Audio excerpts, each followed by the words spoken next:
Hello students, हम लोग पढ़ रहे हैं इलेक्ट्रोमैग्नेटिक वेव्स।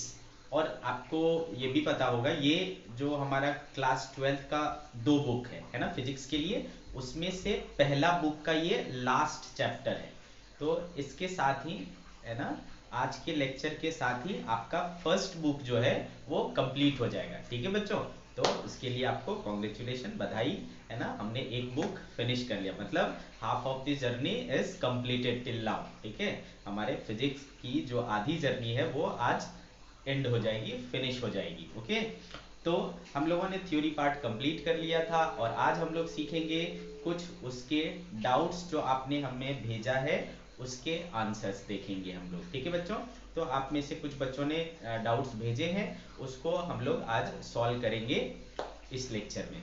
ठीक है, मेरे पास बुक्स नहीं थे, तो आपने जो भी हमें क्वेश्चन भेजे थे व्हाट्सएप के थ्रू, मैंने उन क्वेश्चंस को इकट्ठा करके आपके लिए, है ना, ये लेक्चर मैं बना रहा हूँ। ठीक है, तो पहला क्वेश्चन बेटा किसी ने पूछा है, एग्जाम्पल नंबर 8.14 आई थिंक। हाँ, एग्जाम्पल नंबर 8.14 क्या कह रहा है ये example? Evaluate the amplitude of electric and magnetic field produced by the radiation coming from a 20 pi watt bulb at a distance of 2 meter। ठीक है बेटा, ध्यान से सुने, क्वेश्चन कौन सा है? Example number 8.14। आप सभी के पास बुक है, एग्जाम्पल नंबर 8.14 ओपन करिए और उसको देखिए। क्या कह रहा है कि एक बल्ब है जिसका पावर, ठीक है, ये मान लो बेटा क्या हो गया, बल्ब हो गया। तो बल्ब से क्या निकल रहा है? रोशनी निकल रहा है, और इसका पावर कितना है? 20 पाई। ठीक है, कितना है? 20 पाई वॉट। ठीक है, इतना इसका क्या है? पावर है। अब यहां से 2 मीटर की दूरी पर, ठीक है, 2 मीटर के डिस्टेंस पर, आ रही बात समझ में? बोल रहा है कि electric and magnetic field produced by the radiation coming from a 20 pi watt bulb at a distance of 2 meter, assume that the efficiency of bulb is 20%, है ना। इस बल्ब की एफिशिएंसी ईटा कितना है?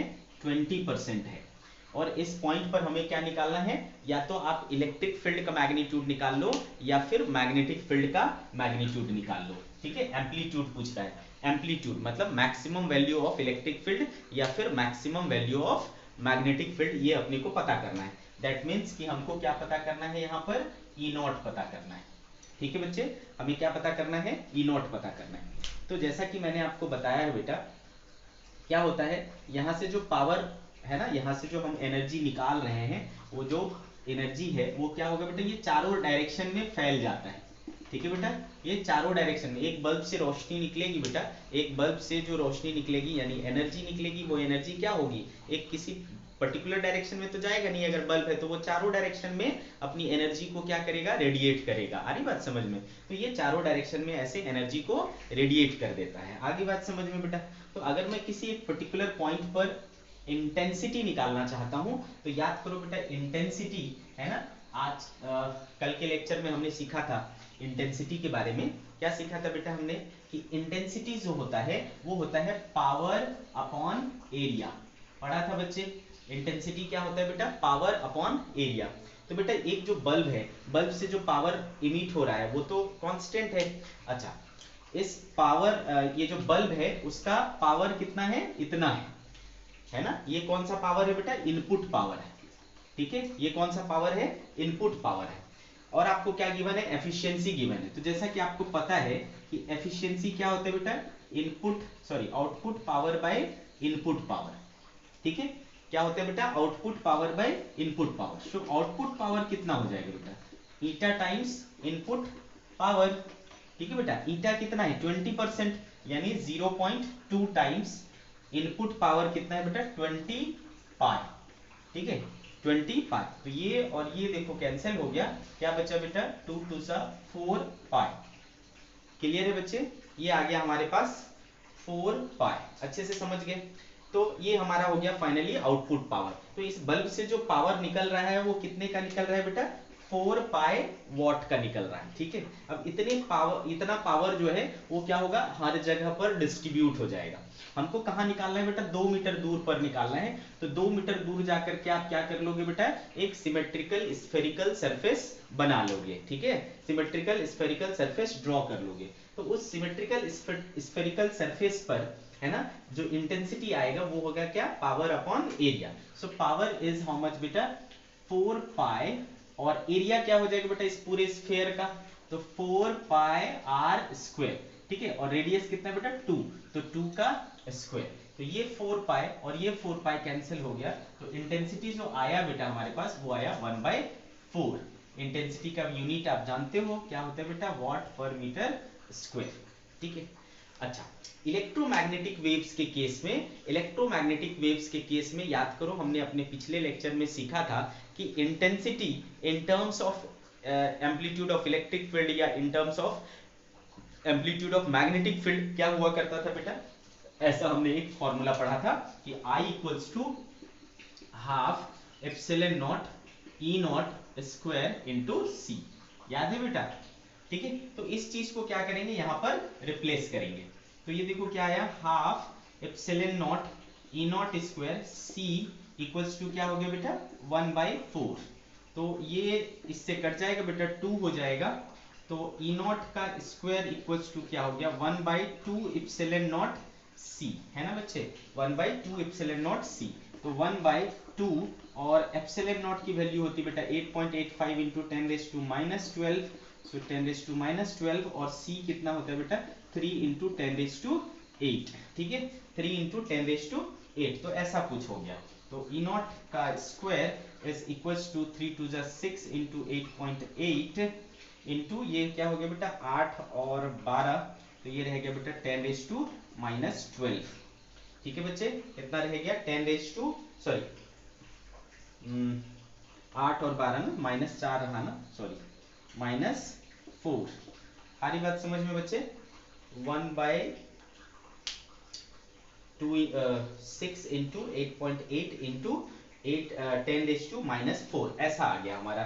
ठीक है बेटा, इसको और आगे बढ़ाएं हम लोग, और आगे बढ़ाएं तो E not square equals to हो जाएगा, ये चला गया ऊपर 10⁻4 अपॉन, इसको क्या लिख सकता हूँ बेटा 8 6 48 के 8 से 4 48 4 52। ठीक है, ऐसा हो जाएगा बेटा 52.8, ऐसा कुछ हो जाएगा, है ना 52.8। तो 10⁻4/52.8 ऐसा कुछ आया। ठीक है, ई नॉट का स्क्वायर। ओके, नाउ व्हाट, तो देयरफॉर हमको चाहिए क्या बेटा, ई नॉट चाहिए, एम्पलीट्यूड चाहिए, एम्पलीट्यूड ऑफ क्या चाहिए बेटा, इलेक्ट्रिक फील्ड चाहिए। तो एम्पलीट्यूड ऑफ इलेक्ट्रिक फील्ड निकाल लेंगे। ठीक है, तो देखो क्या आता है, ये आ रहा है therefore E naught equal to square root of 10⁻4 upon 52.8। ठीक है, तो 10⁻4 का क्या हो गया बेटा, बाहर आ जाएगा 100, और 52.8 is approximately equal to 7, more than 7। ठीक है, मैं तो अप्रोक्स में वैल्यू फाइंड आउट कर रहा हूँ, आप एग्जैक्ट में करना। तो 52 7 7 49, 7 के आसपास आएगा, 7 आएगा तो बेटा 14 7 98, अप्रोक्सीमेटली 14।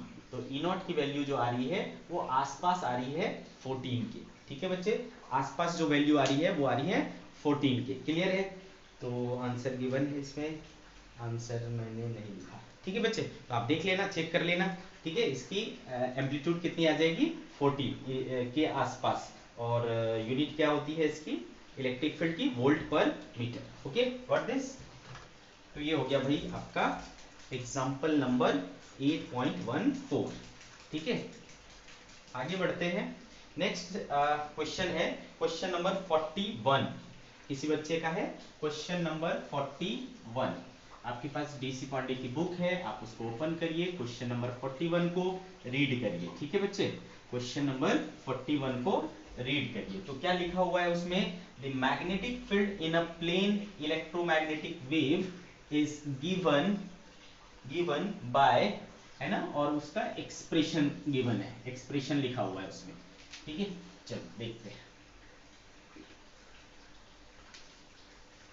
ओके बच्चे, the magnetic field in a plane EM wave is given by 41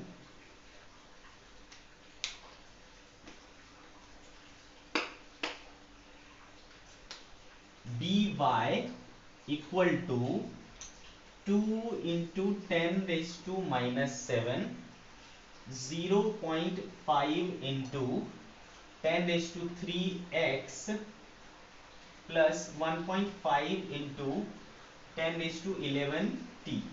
ठीक है, ऐसा एक्सप्रेशन आपको गिवन है बच्चे। और आपसे क्या बोल रहा है कि दिस ईएम वेव इज, ये कौन सा इलेक्ट्रोमैग्नेटिक वेव है, क्या ये विजिबल है? ऑप्शन ए है आपका विजिबल, ऑप्शन बी है इंफ्रारेड, ऑप्शन 3 है माइक्रोवेव, ऑप्शन डी है रेडियो वेव्स। ठीक है, इसमें से कौन सा वेव है ये आपको बताना है। तो वेव जानने के लिए या तो आपको फ्रीक्वेंसी का रेंज पता होना चाहिए या वेवलेंथ का रेंज पता होना चाहिए। ठीक है बेटा, दोनों में से कोई भी एक चीज पता होगी तो आपको पता चल जाएगा। तो बेटा आपको वेव देख करके, ये कौन सा वेव है बेटा, आपको पता होता है कि ये जो फॉर्मेट है ना वो प्लेन प्रोग्रेसिव वेव का फॉर्मेट है। ठीक है, प्रोग्रेसिव वेव इस तरीके का जो वेव होता था y equals to a sine के एक्स माइनस ओमेगा टी, है ना, इस तरीके का जो फॉर्मेट होता था वो होता था।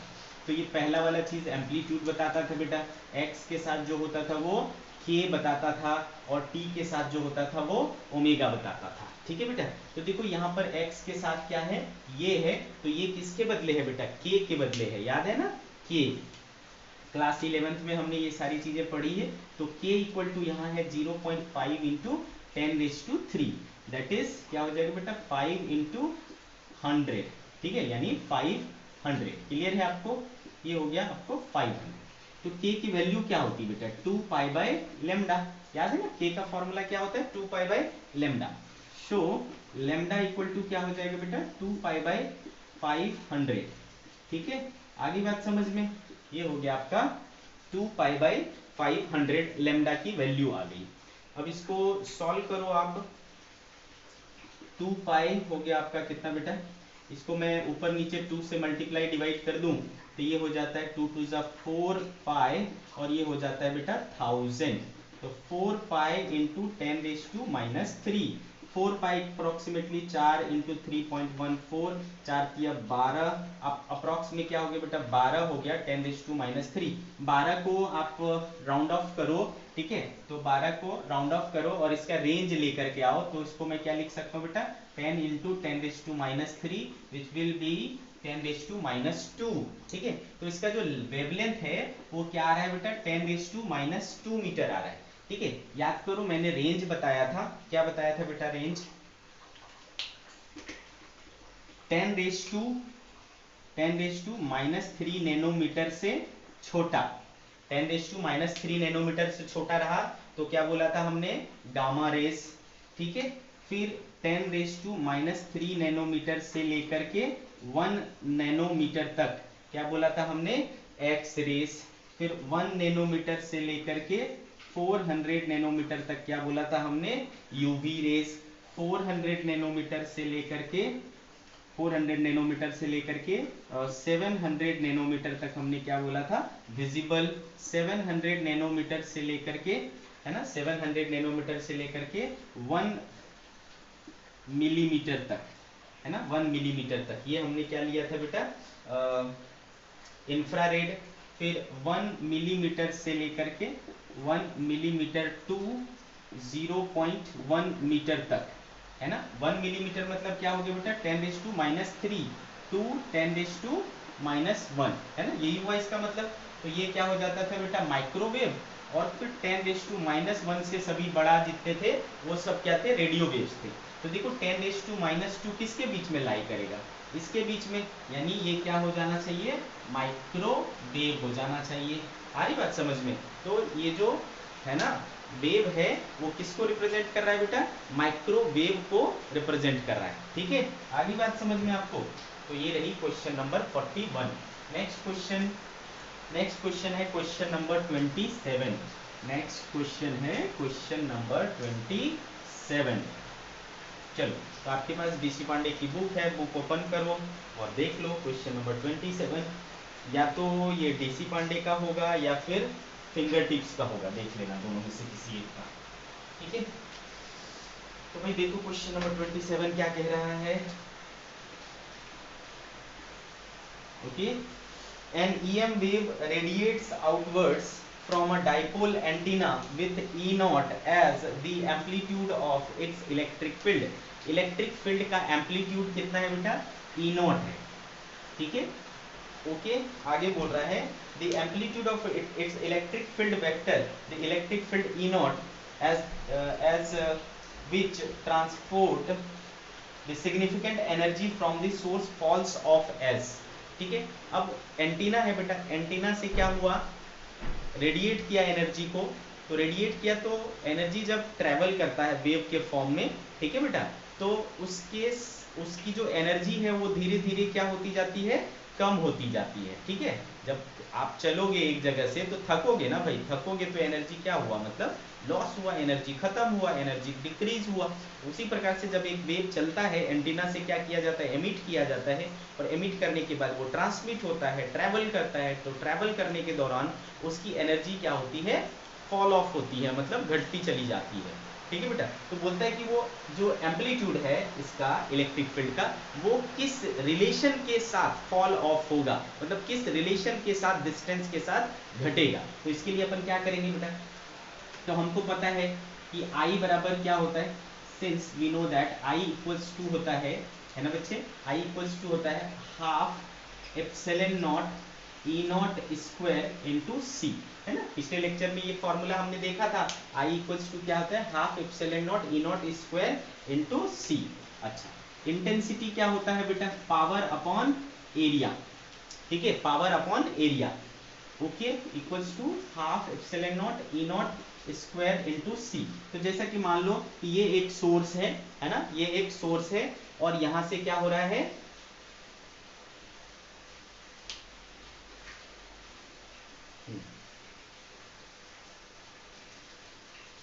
यहां से क्या हो रहा है बेटा, आपको एनर्जी जो है ट्रांसमिट हो रही है। आ रही बात समझ में, एनर्जी जो है ट्रांसमिट हो रही है, तो एनर्जी क्या होती है बेटा, वो चारों तरफ जाती है, ऑब्वियस सी बात है, वो एनर्जी क्या होगी, चारों तरफ जाएगी, ठीक है बच्चे। तो जब ये चारों तरफ जाएगी, है ना, तो इसको अपन कैसे सिमेट्रिकली इंक्लोज कर सकते हैं बेटा, तो अपन इसको सिमेट्रिकली इंक्लोज कर सकते हैं बाय अ स्फेयर, ठीक है। मान लो इस स्फेयर का रेडियस क्या है बेटा, r है, ठीक है बेटा।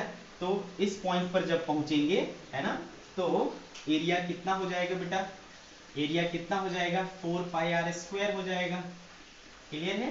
एनर्जी एरिया कितना हो जाएगा, 4 पाई आर स्क्वायर हो जाएगा।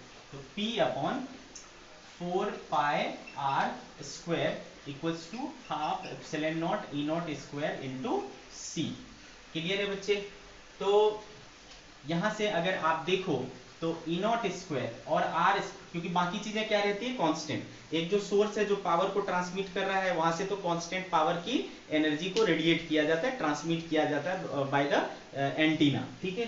बाकी जो 4 पाई है वो कांस्टेंट है, एप्सिलॉन नॉट कांस्टेंट है, C कांस्टेंट है, तो रिलेशन किसके किसके बीच में होगा, इनके बीच में होगा बेटा। तो E नॉट स्क्वायर जो है वो हो जा रहा है क्या बेटा, R square, therefore E not जो है वो इनवर्सली प्रोपोर्शनल टू हो जाएगा R। तो इसकी जो एम्पलीट्यूड है वो डिस्टेंस के साथ इस तरीके से घटती चली जाएगी, है ना, डिस्टेंस के साथ इसकी एम्पलीट्यूड ऑफ इलेक्ट्रिक फील्ड इस तरीके से घटती चली जाएगी, क्लियर है बच्चे, ओके। नाउ तो ये हो गया बेटा क्वेश्चन नंबर 27। आगे बढ़ेंगे हम लोग, किसी बच्चे ने भेजा है question number 28, again from DC Pandey, question number 28। चलो देखते हैं इस क्वेश्चन को भी। Question number 28, question number 28, the sun delivers 10⁴ watt per meter square of EM flux, electromagnetic flux, electromagnetic flux, ठीक है बेटा, इलेक्ट्रोमैग्नेटिक फ्लक्स दिया हुआ है, फाइव इक्वल टू कितना दिया हुआ है बेटा, 10⁴ वॉट पर मीटर स्क्वायर। अब बोलोगे कि सर ये फ्लक्स क्या होता है, फ्लक्स कुछ नहीं है बेटा, इंटेंसिटी ही है।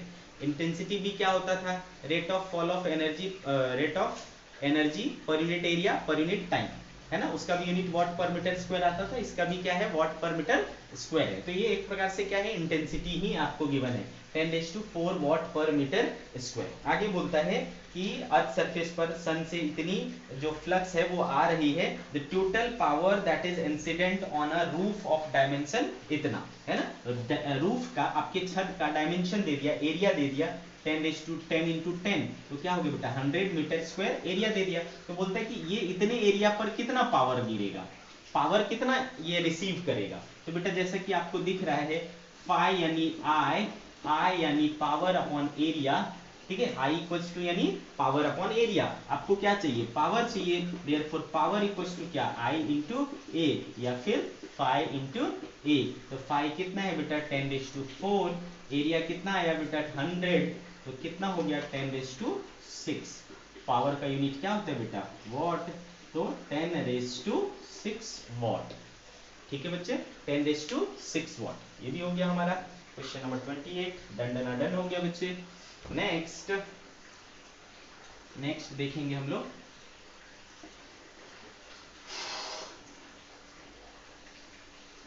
ये व्हाट्सएप से क्वेश्चंस को निकालने में मुझे कम से कम आधा घंटा से ऊपर लग गया, आज थोड़ा हेक्टिक हो गया। चलो आगे बढ़ते हैं। नेक्स्ट जो है वो है बेटा क्वेश्चन नंबर 46। ठीक है क्वेश्चन नंबर 46 बहुत ही सिंपल सा सवाल है ना, आपको देखते ही बनना चाहिए था फिर भी। तो बच्चे आपके पास बुक है, आप देखिए क्वेश्चन नंबर 46 रीड करिए क्या कह रहा है क्वेश्चन नंबर 46। तो देखो बेटा क्वेश्चन नंबर 46 कह रहा है the ratio of contribution 46, the ratio of contribution made by the electric field and magnetic field components to the intensity of an EM wave। EM wave की जो इंटेंसिटी होती total intensity, उसमें electric field का जो contribution होता है और magnetic field का जो कंट्रीब्यूशन होता है, दोनों का रेशियो क्या होगा। तो हमको पता है बेटा इंटेंसिटी मतलब total energy per unit area per unit time, और टोटल एनर्जी जो है वो इक्वली डिवाइडेड होता है इलेक्ट्रिक फील्ड और मैग्नेटिक फील्ड में, क्योंकि दोनों बराबर बराबर की एनर्जी कंट्रीब्यूट करता है, तो दोनों के इंटेंसिटी में भी कंट्रीब्यूशन क्या होगा बेटा बराबर बराबर का होगा। तो चूंकि दोनों बराबर बराबर हैं तो उसका रेशियो क्या होगा 1:1 होगा। तो इस तो ओरली आपसे बनना चाहिए। ठीक है समझ में आ गया बच्चे, तो इसका आंसर हो जाएगा क्या 1:1। Next question is question number 48। ठीक है see your book, see the question, read it carefully. Question number 48, let's see question number 48 क्या कह रहा है बेटा। Question number 48, a linearly polarised a plane electromagnetic wave propagating in the x direction has wavelength of 6 millimetre. ठीक है बेटा lambda given है 6 millimetre यानी 6 into 10⁻³ metre in the x direction. ठीक है किधर जा रहा है x डायरेक्शन पे जा रहा है, ये भी ध्यान रखना x डायरेक्शन पर जा रहा है। वेव के मोशन का डायरेक्शन क्या है बेटा x direction. The electric field is in the y direction.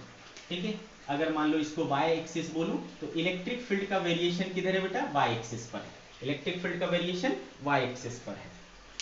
ठीक है the electric field is in the y direction and its maximum amplitude maximum magnitude यानी E0 की वैल्यू जो है वो 33 वोल्ट पर मीटर है। आगे बोलता है the equation for the electric field as a function of x and t। आपको क्या निकालना है इलेक्ट्रिक फील्ड का फंक्शन निकालना है। तो आपको पता है बेटा E कैसे लिखाएगा, E equals to E0 sine omega t minus kx, इस तरीके से लिख सकते हैं है ना। आपको E0 sine omega t minus kx इस तरीके से आप लिख सकते हैं। ठीक है बच्चे आगे बात समझ में। तो अगर मैं है ना ये सब याद होगा आपने, हमने क्लास 11th में पढ़ रखा है ना, वहां पर हमने पढ़ा था प्रोग्रेसिव वेव, स्टेशनरी वेव है ना, सारे के इक्वेशन किस तरीके के होते थे किस फॉर्मेट के होते थे वो भी हमने देखा था। तो इस फॉर्मेट में होगा तो E0 साइन, अच्छा बच्चे यहाँ से अगर मैं ओमेगा को बाहर कर लूं तो ओमेगा बाहर आ गया t माइनस अच्छा ओमेगा अगर बाहर लिए हो तो यहाँ पर क्या करना पड़ेगा, डिवाइड करना पड़ेगा, और k by omega into x ऐसा हो जाएगा, E equals to E not sine omega, है ना, बाहर ले लिया, t minus k x by omega. अच्छा k बाय ओमेगा क्या होता है, किसी को याद है? ओमेगा बाय के वी हुआ करता था, स्पीड हुआ करता था, वेव स्पीड क्या हुआ करता था बेटा, ओमेगा बाय के। ठीक है, यहाँ पर चूंकि हम किसकी बात कर रहे हैं, यहाँ पर हम बात कर रहे हैं इलेक्ट्रोमैग्नेटिक वेव की, और उसमें अपन इसको स्पीड ऑफ लाइट, वैक्यूम में स्पीड ऑफ लाइट c से डिनोट करेंगे, तो ओमेगा बाय के इक्वल्स टू c हो गया। लेकिन वहां क्या है बेटा, k बाय ओमेगा, तो k बाय ओमेगा क्या हो जाएगा, 1/c हो जाएगा। तो देयरफॉर E इक्वल्स टू क्या हो जाएगा, E not sine omega t minus x by c, ऐसा हो जाएगा। अच्छा अब ओमेगा क्या होता है भाई, ओमेगा अपने को पता है 2 पाई अपॉन लेमडा होता है। ठीक है, आपको लेमडा गिवन है बच्चे, तो ये हो गया 2 पाई और लेमडा है 6 इंटू 10⁻³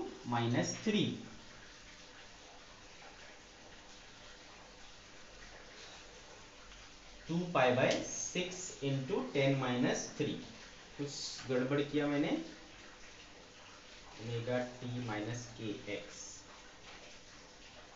के बाय ओमेगा 1/c, तो 2 pi by lambda t minus x by c. ठीक है, कुछ तो गड़बड़ किया मैंने, E not sine omega t minus k x, k by omega, सही करा ना मैंने, कुछ तो गड़बड़ नहीं है, के बाय ओमेगा, हाँ ठीक है।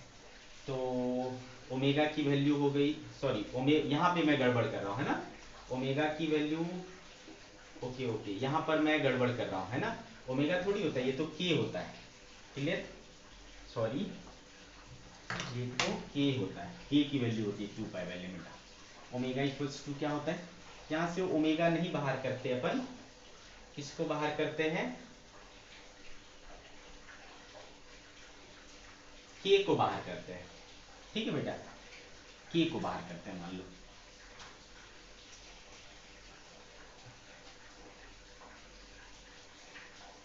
के को अगर बाहर कर लूं तो E इक्वल्स टू क्या हो जाएगा बेटा, ई नॉट साइन, के बाहर किया तो ये हो गया बेटा ओमेगा बाय के माइनस एक्स, है ना, इंटू टी, आ रही बात समझ में, ओमेगा टी माइनस एक्स ऐसा बच जाएगा। तो E equals to E not sine k, और जैसा कि आपको पता है यहां से मैंने देखा, क्या देखा बेटा, ओमेगा बाई के इक्वल टू क्या है, सी है, तो यहाँ पर ओमेगा बाई के बदले क्या रख सकता हूँ मैं, सी रख सकता हूँ, तो सी टी माइनस एक्स हो गया बेटा। अब अगर यहाँ से सी भी बाहर ले लिया जाए तो ई नॉट साइन के बाई सी, और ये हो जाएगा बेटा टी माइनस एक्स बाई सी। ठीक है बेटा, तो ई जो है वो इस रूप में आ गया, क्लियर। अब के क्या होता है बेटा, के होता है 2 पाई बाई लेमडा, ठीक है, के होता है 2 पाई बाई लेमडा, तो यहाँ पर k बाई सी, तो k बाई सी क्या हो जाएगा, c इधर भी लगाना पड़ेगा आपको, तो 2 पाई लेमडा आया 6 मिलीमीटर, 6 इंटू 10⁻³ और c कितना होता है बेटा 3 इंटू 10⁸, ठीक है, 3 इंटू 10⁸, तो ऐसा हो गया बेटा, 2 से ये कट जाएगा 3, तो पाई बाय 3 3 जा 9, 8 में से 3 गया, क्या बचा बेटा 10⁵, तो पाई बाय 9 इंटू 10⁵, ये हो गया बेटा आपका k बाई सी। तो पाई अगर मैं 10 से ऊपर नीचे मल्टीप्लाई, 100 से ऊपर नीचे मल्टीप्लाई डिवाइड कर देता हूँ, तो ये हो जाएगा 9 इंटू 10⁻7, है ना बच्चे, क्या हो जाएगा 9 इंटू 10⁻7, तो 9 से ये क्या हो जाएगा बेटा 11, तो ये हो जाएगा 11 पाई इंटू 10⁻⁻7, ठीक है, 11 पाई इंटू 10⁻⁻7 ऐसा हो जाएगा। ठीक है, तो देयरफॉर E इक्वल्स टू, देखो E नॉट की वैल्यू क्या दी हुई थी, E नॉट दिया हुआ है 33, तो यहाँ आ जाएगा 33 साइन k बाई सी के बदले क्या आ जाएगा 11 पाई इंटू 10⁻⁻7, ठीक है, k बाई सी की वैल्यू हो जाएगी 10⁻⁻7 into t minus x by c. ठीक है, तो ये हो जाएगा आपका आंसर। क्लियर है बच्चे, it will be your answer. Okay, तो ये हो गई बात बेटा क्वेश्चन नंबर 48 की। नेक्स्ट लेंगे हम लोग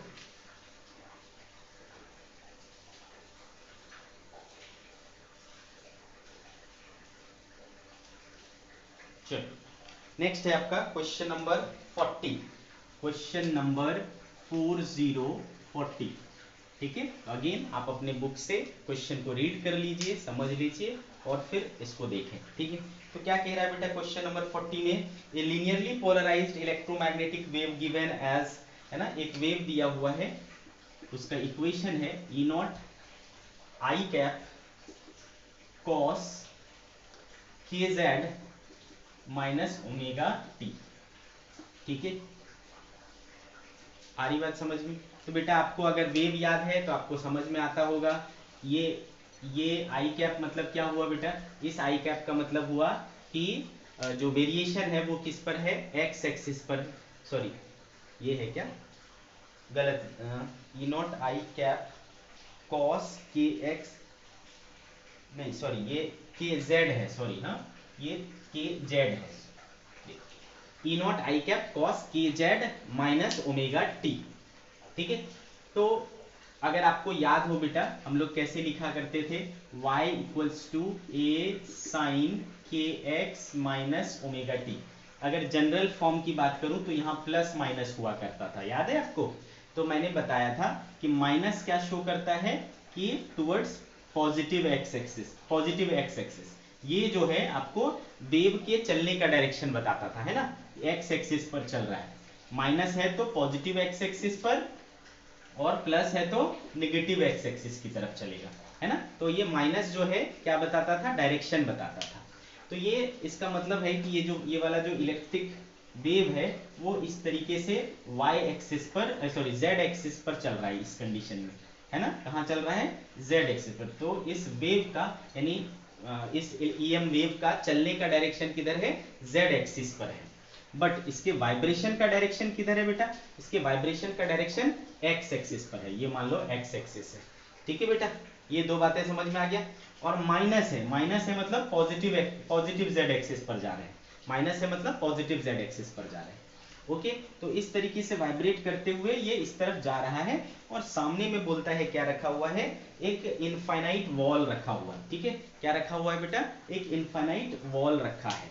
आगे बात समझ में? तो बोलता है कि assuming that the wall is optically inactive, the reflected wave will be। तो बेटा जब ये वेव इससे टकराएगा तो ये वेव क्या होगा, इस तरीके से चल करके फिर वापस आने लगेगा। तो बेटा आप सोचो, जो वाइब्रेशन है इसका, है ना, इसका जो वाइब्रेशन है वो तो अभी भी इसी डायरेक्शन में रहेगा, सिर्फ वेव का डायरेक्शन पलट जाएगा बेटा, है ना। वेव का डायरेक्शन अब इस तरफ जो था अब वो इस तरफ हो गया, लेकिन वाइब्रेशन पहले भी इस परपेंडिकुलर एक्सिस पर हो रहा था और अब भी इसी एक्सिस पर हो रहा है। तो बेटा इसमें नो चेंज, है ना, डायरेक्शन में चेंज हुआ। तो याद करो बेटा मैंने क्या बोला, माइनस पॉजिटिव एक्स एक्सिस को दिखाता है तो प्लस नेगेटिव एक्स एक्सिस को दिखाएगा, तो ये क्या हो जाएगा बेटा, प्लस हो जाएगा। तो अब जो रिफ्लेक्टेड वाला होगा, रिफ्लेक्टेड वाला वो क्या हो जाएगा, E not I cap cos के जेड प्लस ओमेगा टी। ठीक है, प्लस ओमेगा टी हो जाएगा। आगे बात समझ में? ठीक है, तो इस तरीके से आपको इसको एक्सप्लेन करना है। Got this? ओके, तो और कोई डाउट था आपका? नहीं।